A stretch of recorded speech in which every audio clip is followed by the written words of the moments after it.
What is going on, alpha males? Welcome, hopefully welcome back to the Alpha Male Podcast, making godly men strong and making strong men godly.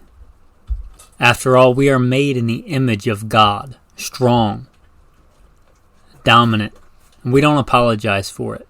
There's nothing toxic in strong, righteous masculinity. Today we're going to talk about butchering. That's pretty manly, cutting up big hunks of meat with knives. Now in the manly skills kind of mini-series, we did an entire one on butchering. I may or may not add that to this and make it one big episode. Either way, you can go look it up, the manly skills of butchering. But I thought hunting season for a lot of places is around the corner. Not just hunting, it's a good manly skill to have even if you buy your meat, to be able to butcher. And I thought I'd talk about some good tools for butchering. It's been a while since that episode, and hopefully you guys are gearing up. Go slay some beasts and cut them open and eat them. Maybe just to buy them and do some butchering. I don't have to explain to anybody that inflation is a thing right now. Maybe one way to save is to buy big pieces of meat and cut them up yourselves. Now, I live nomadically in a very small area, so buying like a whole cow for me is really not on the table. But for you, it may be buying a whole cow, and my favorite, a whole sheep, and butchering it. That might be a go for you. Anyway, that's what today's episode is going to be about. I'm going to plug in the bio, and then we'll get into the main topic. Who am I? A question we should all ask ourselves. I am, first and foremost, a servant of God, made in His very own image, a follower of Jesus Christ, a simple man called by God to the Great Commission to share the good news of Jesus Christ. Next, a little bit about my background and what God has allowed me to do and blessed me to do in life. Grew up what most would consider very poor in the backwoods of the southeastern and mid-Atlantic United States, hunting and fishing. Joined the Marine Corps at 17. Did a couple of combat tours in Iraq. So a decorated Marine Corps combat veteran. Infantry assaultman. After the combat tours, I was an urban warfare instructor for the United States Marine Corps under Mojave Viper. I also served in the U.S. Army, both full-time and part-time National Guard. Also a veteran of law enforcement. I served with LAPD. I was a sworn peace officer, a cop for LAPD. I worked regular patrol assignments and more specialized assignments. One of those more specialized assignments was warrant service, fugitive recovery. Also had some other law enforcement roles. I am an FBI certified firearms instructor and been certified by another 3-letter government agency in a lot of firearms and training things. I've also been a private contractor, worked in the private sector, pertaining to tactics and gunfighting and protecting America from enemies foreign and domestic. I served as the commander of a tactical team to stop active shooters in a large metropolitan area. That was our primary mission, to stop active shooters, which sadly are a thing in America today. I've also been blessed to do quite a bit of competition shooting. Started my first formal competitions even before joining the Marine Corps at 17. I had won more shooting competitions than I can remember. I have competed in all manner of disciplines in shooting. I've been blessed to be a state rifle and pistol champion, West Coast regional champion. Like I said, been blessed to win more shooting competitions than I can remember. Mentioned hunting. I've hunted to put meat on the table. Starting when I was a child, I've also been a professional big game hunter and guide, hunting and slaying all manner of beast. And I don't apologize for that. Humbled to be the host of 3 podcasts: Simple Man Sermons, Alpha Male Podcast, and Gunfighter Life. Obviously, as things not mentioned, I've been blessed to do many other things. But, again, first and foremost, I'm a servant of God, a believer and follower of the Bible, the Word, Jesus Christ. And I don't apologize for that. With that, let's transition into today's topic. I'm off grid right now, so I can't look it up on Merriam-Webster or Google it. But let me define it as taking a big hunk of meat, up to and including an entire animal, and cutting it up into usable parts. Butchering. This really denotes sharp instruments. Some of our earliest tools and weapons as men, killing animals, butchering them. Now they covered themselves with fig leaves, but God covered them with animal skin. The first mention, I do believe, of the killing of an animal. And I don't apologize for what I am and what I am as a man, as a human man made in the image of God. We are the dominant hunting species on the planet. We have been killing beasts and eating them, and there is nothing wrong with that. That's what we're going to be talking about today. Even if you don't kill it yourselves, I encourage you to have the skill of hunting. But I realize that not everybody can do that or will do that. But assuming you eat meat, there may be a vegan or a vegetarian that listens to this podcast. I don't know. But assuming that's not you, assuming you eat meat, at some point somebody had to cut that thing up. At some point it had to go from being a whole animal on a cloven hoof chewing the cud to a steak sitting in front of you. Perhaps that's a skill you want to learn.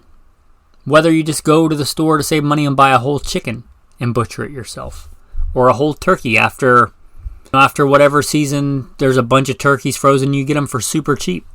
If you buy 2 or 3 of those, bring them home, part them out, butcher them, get some good high quality protein.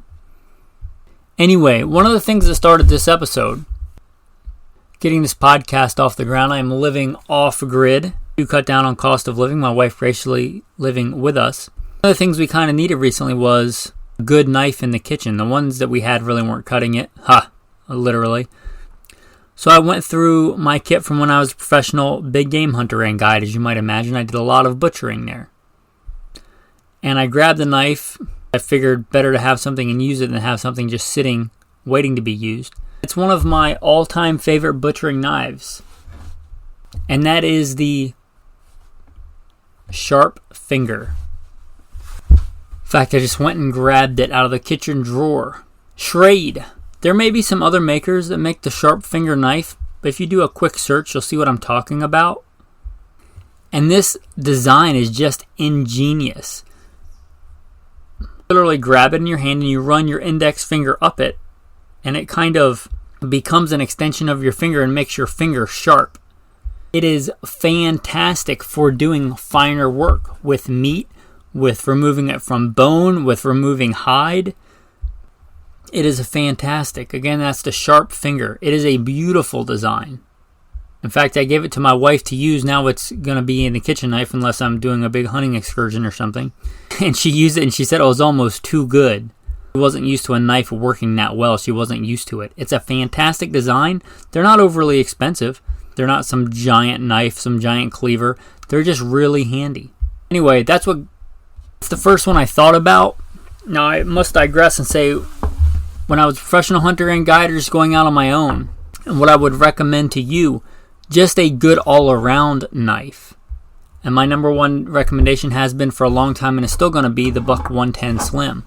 If I have to butcher a whole elk, bone it out, and get it out on my pack, I'll certainly do that with a buck 110, and I'll be happy to do it. Buck 110 is kind of a do-it-all knife, and if I have to butcher an entire animal with just that knife, it's a good all-purpose design. It's big enough to do everything, but not too big to be ridiculous for some things. A great EDC knife. It is a great knife, and I consider that my in-the-field kind of butchering knife if I'm not carrying a fixed blade. I should say that I've hunted all over from the East Coast to the West Coast, and on the East Coast, there are some exceptions, but in general, the population density is so high, you're almost never somewhere miles and miles away from any kind of dirt road or anything when you're hunting.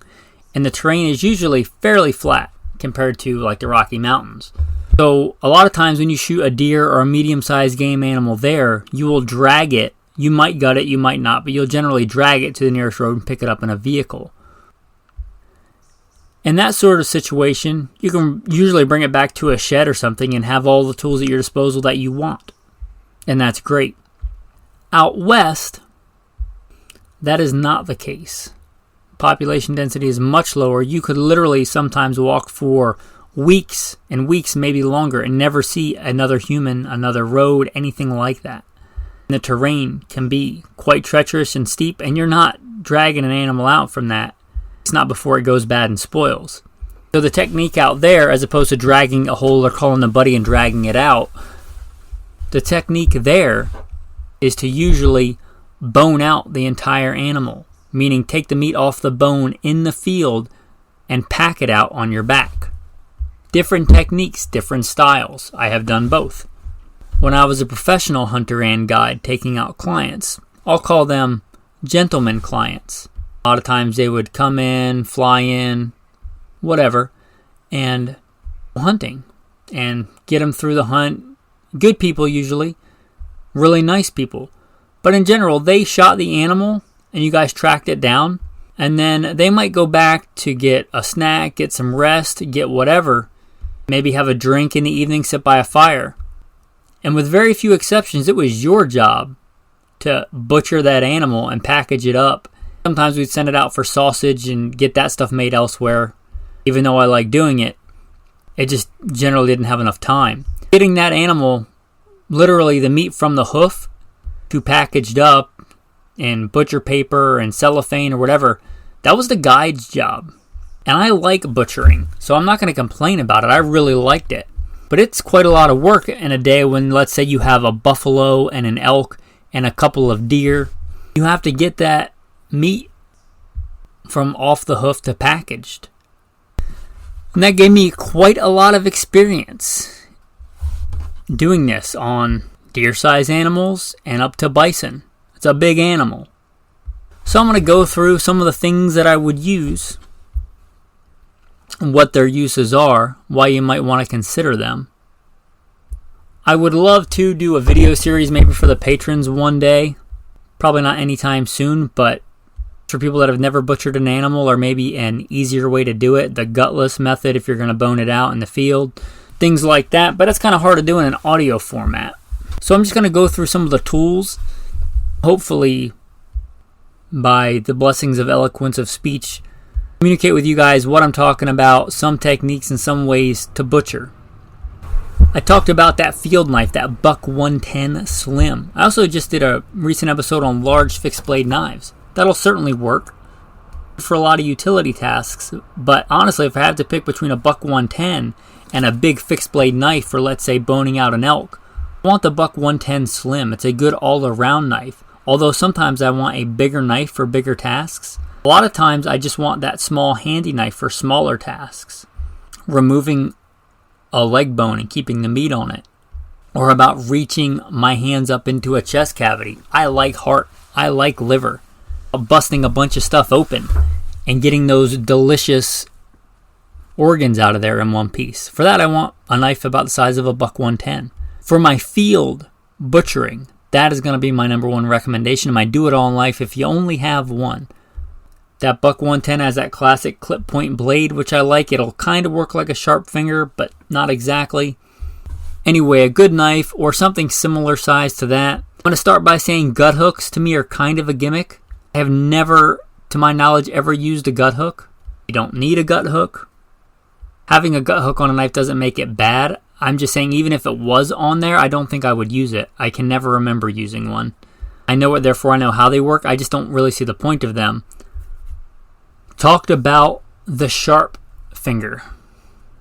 This is my go-to knife for doing a lot of slicing. It's a slicing knife. It's got that swept back blade. It's got that design, like I said, where when you grab it, you run your finger up to the top of it.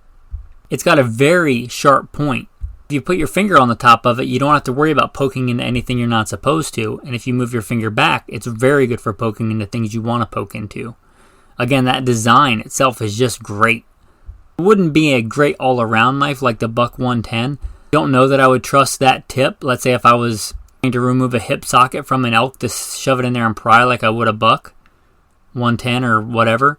It is a good slicing knife. And if I had to say two knives, this would be the second one. It is great for slicing. It is great for making long, pretty, and precise cuts in meat. The next one I'm going to talk about, or two that I'm going to talk about, there may be other brands I'm not familiar with, but Havalon, I've been using these for years and years. The first one, I believe, and then Outdoor Edge kind of overtook them and became more popular. I'm going to tell you from my experience, and I don't have any sponsors here, so you can trust this as much as you trust me. Get a second or third opinion by the mouths of 2 or 3 witnesses. A matter is established. The Havalon's a better quality. The blades seem to be better quality. It's a good knife. The Havalon, I believe Piranha. I'm on my second one. I lost the first one out in the wilderness somewhere, bear hunting. Anyway, these are light, super light knives. And kind of like, if you're used to like a utility box cutter knife with razor blades, this is that same concept, but with a more purpose-built blade. They have what I would consider like a surgical scalpel blade. Super, super razor sharp blades. Now, they are meant to be replaceable and disposable, so they do get dull. They are razor sharp, and as like a professional, for somebody that wants to get a lot of work done and not have to worry about sharpening a knife, for really sharp, precise cuts, these are fantastic. They also make the round-fronted ones that aren't pointy at all. Those are really nice, again, for digging up into things when you don't want to puncture, let's say, the guts. You don't want to get into the intestines, but you want to carve that heart out. You want to reach all the way up with your pretty much entire arm into an elk's chest cavity and get that heart out. Not really disturb anything else. This is the tool for that. Super razor sharp. Also a tool if you're getting a hide off and you want to preserve it. Either if I'm preserving it for a client, for a mount, I never have mounted, let's say, an animal. I'm a meat hunter. I got nothing wrong with somebody that wants to mount an animal, but again, I live small and mobile. If you're trying to really take care of a hide, either to tan it, to preserve it, you're trying to do that fine work, let's say around the face of an animal, a lot of people will just cut the whole head off, but if you want to actually mask that animal and take the entire skin off the head and take the head out, this is a good tool for that. Again, super razor sharp. If you want to take a hide off and not put a bunch of holes in it, if you want to do a lot of cutting with minimal effort, a lot of times when you get that hide started, you can just kind of let it lay down and let the weight of itself pull it off, and then when you get some resistance, just hit it a little bit with one of these razor knives, the Havalon or the Outdoor Edge. And if I'm working on a big animal or a couple animals, let's say I have a camp out in Idaho and we're killing several deer, an elk, 2 elk, and those are long days, got a lot of cutting, and I don't want to have to worry about sharpening a knife. Again, these are meant to be disposable. You cut a bunch of meat, cut a hide or two, then when it gets dull, you put it in a safe container, an empty pill bottle or something, empty vitamin container, and you put another one on. You don't have to worry about sharpening it. The Outdoor Edges, in my opinion, aren't quite as good a quality, but I think they may have a better design, and they certainly are kind of a beefier design. I do own both. I use both as a professional guide, and I guess you could say professional butcher because I did it for money. They're both good, whichever one. I kind of like the Havalon because it's, at least the one I have, is smaller and lighter even than the Outdoor Edge EDC, which is a cool concept. I don't think I'd want one of these thin knives for an EDC knife. But if you can't sharpen a knife or don't have any desire to sharpen a knife and you want an EDC knife, maybe it's the one for you. Anyway, my Havalon is lighter, and if it's not going to be my one knife, it's going to be an extra knife that I'm carrying for fine work, then I don't want it to be heavy. I like the Havalon. But either one of those with disposable blades work really well. If you're translating this into fishing, I do believe they make like a fillet version of this. That would be great. Because for a fillet knife, you generally want like a flexible, small, thin blade. Now let's talk about if you're dragging this animal or bringing it back somewhere. Know that you can remove ball and socket joints with just a knife or with just pressure. I'm aware of that. Sometimes it's easier just to literally take a hatchet or an axe and chop it off. Especially when you get that hide down to like, let's call it the ankle bones in a deer, down to that lower part of the leg. That's as far as you want to go. You're not saving the hooves or anything. You just want to get that thing off of there. A good blow from an axe or a hatchet works well. Hatchets, if you have one laying around anyway, they work good for that. Also, one of the things that I had and used is a good bone saw. If you don't have a specific bone saw, then literally just your regular old crosscut saw for wood will work just fine. Remember, that's what we used growing up. We didn't have like a special bone saw axe. We just had a wood saw, a crosscut saw, and it worked fine. And they still do. And you take a head off of a deer or bigger animal with just a knife. Sure, you can. But a good saw is handy to have. Another thing is sometimes you don't want to take the bone out. Sometimes you want to cut it and have a nice clean cut. The cool things about butchering yourself is you can do some pretty manly stuff like take a whole leg of a sheep or of a deer. Time you have a gathering, you make a bonfire and you roast an entire leg of an animal that you killed over the fire. Your friends and your family. And you can do that, and you can maybe cut the lower leg with a hatchet and the upper leg, and you can trim it up with a nice saw and make it look nice and pretty. Or let's say it's a smaller gathering and you want half of that. You can cut that leg in half first with your knife. That'd be a good choice for the that sharp finger, and you get down to the bone all the way around and you cut through that bone with a saw so you have a nice pretty cut. You could do that several times on the good meaty part of the hind leg to make like flat bone-in steaks. Again, with that sharp finger and that saw. You don't need a saw to butcher an animal, but it is handy to have. If you're really going industrial or you have one laying around, a sawzall or reciprocating saw works good, especially on big animals, buffalo, elk, things like that. Especially if you're literally doing something like splitting the animal in half. You get half, your buddy gets half. Literally haul it up by the back legs, start in the back and end up in the front. After you've gutted it, of course, and remove the head. You can literally cut that animal down the middle with a sawzall or reciprocating saw. I suppose you could do it with a handsaw, but that'd be a lot of work. You could literally cut that animal in half. So let's say you and your buddy go in on a full sheep, and you decide you want half a sheep. Sheep get pretty big, so you decide you just want half a sheep, you want to split it with somebody. You can literally split it down the middle with a sawzall or reciprocating saw. They come in handy. A couple of other things I'm going to mention here besides the knives. A good headlamp. A lot of times when you're doing this, especially in camp, it gets dark on you. You're working with sharp objects. Having a good headlamp is a good thing to have. Also, on the sharp things, it's not uncommon to cut yourself. It's not uncommon for other people to cut themselves. I've seen it plenty. Band-Aids probably aren't going to work in this scenario when you're literally covered in blood. You're going to continue to be covered in wet blood. What does work well in those scenarios when you still have to get through butchering an animal and you've cut your finger pretty good? Electrical tape. Electrical tape works well. You dry it off real quick. You throw a bunch of electrical tape around it, hopefully keep the water and the blood out, and go back to work. Reevaluate your stupidity later, but sometimes the job just got to get done. The next one for sharpening. My go-to sharpening for pretty much everything is a Work Sharp. I'm not even sure the model, but it's a Work Sharp Diamond Stone. It's got a coarse, or maybe you'd call it a medium, and a fine. It also has a ceramic just rod on one side, and that's good for your smaller things, your swept back blades like a Tops Tracker. It's got a groove cut in it for like sharpening fish hooks. It's got a really small rod for, let's say, sharpening serrations in a knife. It is a good kind of one and done. For a professional butcher, you probably have like a mechanical, power-driven sharpening system.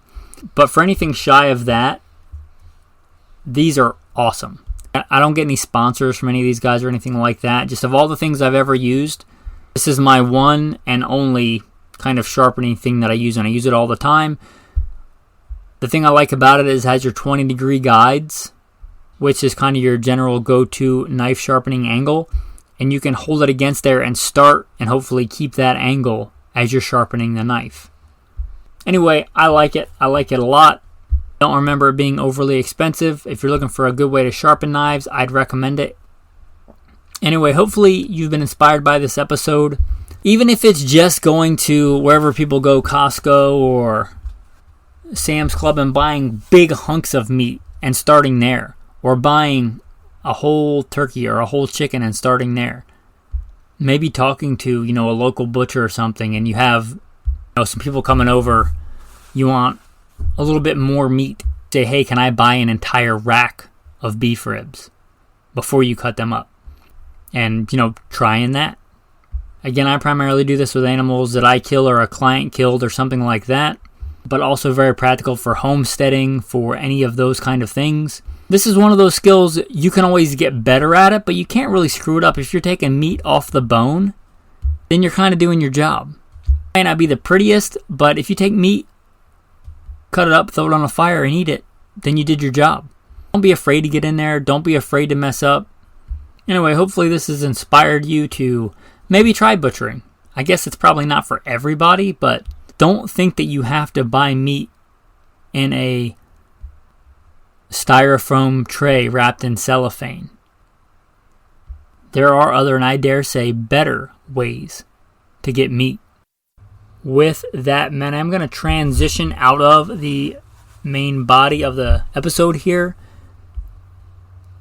If you want to contact me, goodshepherdtraining.com, goodshepherdtraining.com. So, the tactical tip of the day is going to be a recipe of sorts. And this is something that I would do a lot. I would do for clients that were willing to try it. I never had anybody say it was anything good or delicious or words, synonyms for those. I talked about eating heart. A lot of times, I would take an animal, they wouldn't want the heart. So I would get that, and I would happily get it, and that would kind of supplement my income because that's good meat. Especially like a buffalo heart is like the size of your head, literally. That's a lot of meat. Good meat. But one thing I took to doing, and that people really liked if they were willing to, was eating some of the heart of their own animal that day. So you've walked up to that beast as soon as you can, slit its throat, get that blood out of there, reach in there, grab that heart. Now you have the heart. You clean it out. Now the heart obviously has valves. Easy way to do that if you have a sink is pump water into one and it'll come out the other. Get that all nice and clean. And then you cut it up. You cut it up into little cubes. I'd say about the size of a bouillon cube, if you know what that is. Not maybe about an inch on each side cube. Somewhere in that range. And these obviously aren't always going to be symmetrical. Might be nice to soak them in a little bowl of salt water for a while you're getting them all trimmed up and everything. You get the desired amount of that. You drain that salt water off. Maybe rinse it with some fresh water. You don't want it too salty. Especially if you're going to do what I'm talking about doing next. Get some of those pre-made packets of taco seasoning. Dump it in there, rub it around, and get your skillet hot with some kind of good, clean cooking oil that cooks at a high temperature. Now, you're going to make these tough and rubbery if you cook them too long. Get the heat high, throw them in there, literally let them hit, sear in the pan, and then flip them over, and they're pretty much done. Overcook them, they're not going to be they're not going to be as soft and tender. They're going to get chewy and they'll still be good, but they won't be as good. So cook them hot, cook them fast. They're small cuts of meat, so don't overcook it. You've already got your taco seasoning out. Now that's where I stop. I could just take them out and eat them like that. I like it. But if I'm making it for like a client or for their family and they want it to look pretty, take it out, throw it on a cracker, a Ritz, a Triscuit, something like that. Maybe one or two per cracker. With some cilantro on there, maybe some real thick coarse like sea salt, a piece or two on there, and then make some kind of pretty sauce. Whatever color you want, you could mix, let's say ranch dressing and turmeric or something like that to make it a nice bright orange color. Teriyaki is an easy one a lot of people like teriyaki. I don't because it's generally packed full of sugar. But anyway, some kind of sauce like that, drizzle it on there. Use that as an hors d'oeuvre for the rest of the meat that's coming later. Get that out first, maybe get that cooked up for them and let them snack on that while they're hanging out or before you guys have your actual dinner meal. That braised heart is amazing. If they're willing to try it, again, I've never had anybody say that it was bad. They've all liked it. And now you have a good heart recipe. Verse of the day. Jesus said, "Many are called, but few are chosen." Oftentimes, men in this life, we have troubles, we have trials. Jesus said so, in this life you will have trouble.